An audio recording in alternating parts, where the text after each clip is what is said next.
Hello. By now, you should have written your formal letter of complaint to the restaurant. And today we're going to move on to a more informal style of writing. So we're going to think about an email to a friend. Okay, so when it actually comes to submitting this, you can actually put it in an email to the year 6 email address, obviously addressing it to a fake friend. And then in terms of the format, you don't have to worry about things like address, that kind of thing, because your work is going to come in the form of an email.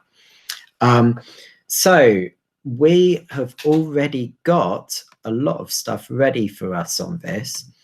On Monday, we looked at, so just bear with me for a moment, we looked at the language that we're using, and we came up with words that would work for both our formal letter and our informal emails. So we've got that list of words, and we can use our formal letter essentially as a plan for our less formal email. It doesn't have to be exactly the same, but it needs to talk about the same events to show that you can present those events both in a formal way and a less formal way. Obviously, an email to a friend will be sending out information to someone you know. Okay, so it's going to be more chatty. There may be more colloquialisms used.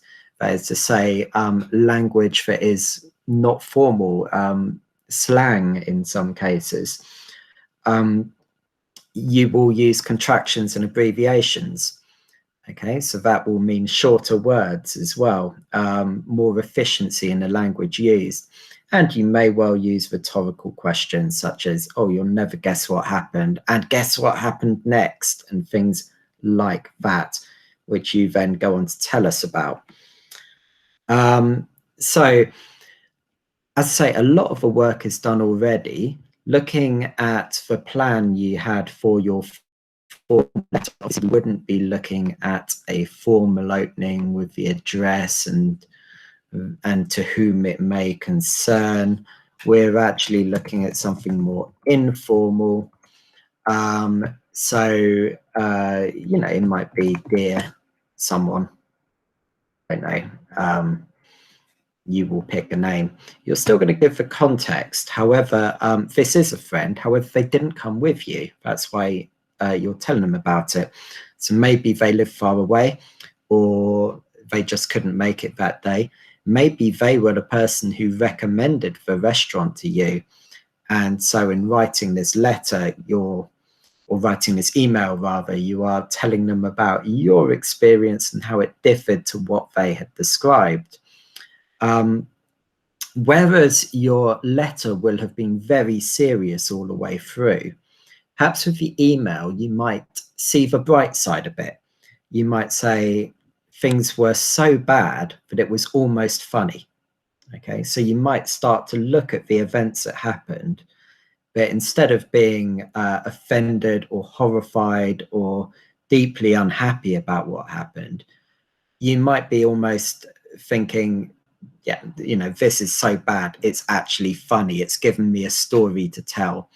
And so that's what I will do. So you're going to need to go through your plan again. And you're going to need to look at replacing some of the language you used that was more formal with the language that was less formal.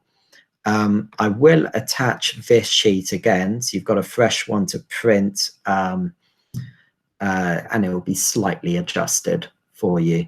But basically, you're using the same plan because you're writing about the same events, but you need to change your language and you need to change your grammatical structures. So more contractions, more questions. Generally, you're going to be quite chatty and quite informal. Some children in the past have used this as an excuse to abandon the rules of English altogether, and they have produced some terrible work. That is not showing an assured control over levels of formality. So I'm going to give you an example of the kind of things we've seen in the past that is no good. So you'd get something like, yo, bruv. Guess what? Okay, got some terrible spelling in there. That base you told us about was pants. This is too informal. You might use that kind of language in a text or something like that, but actually it's not suitable for an email, and it's certainly not suitable for a piece of schoolwork. So there is a danger that lots of you will take it too far. Okay, again, that would result in not meeting the learning objective. Okay, so it's got to be less formal, it's got to be chatty, but you still follow at least most of the rules of English. Your spellings should be correct unless there is a very deliberate and purposeful reason for getting them wrong. Okay, you should use the correct punctuation, but you are just going to make sure that you are more chatty, more informal, more contractions, more questions, more slang. Okay, hopefully that will help you with your work. It certainly may well help you with some of the things not to do. But again, what we should get at the end of it as teachers is we should get one letter about the events that is very formal, very correct, uses very serious language, and another version of the same events that is chatty, friendly, uses lots of contractions, may use abbreviations. You might not use the full name of the restaurant, you might shorten it down, it might have some kind of nickname. These are all things you can do to show less formality, and we can compare those two bits of work and we can see the level of control that you have.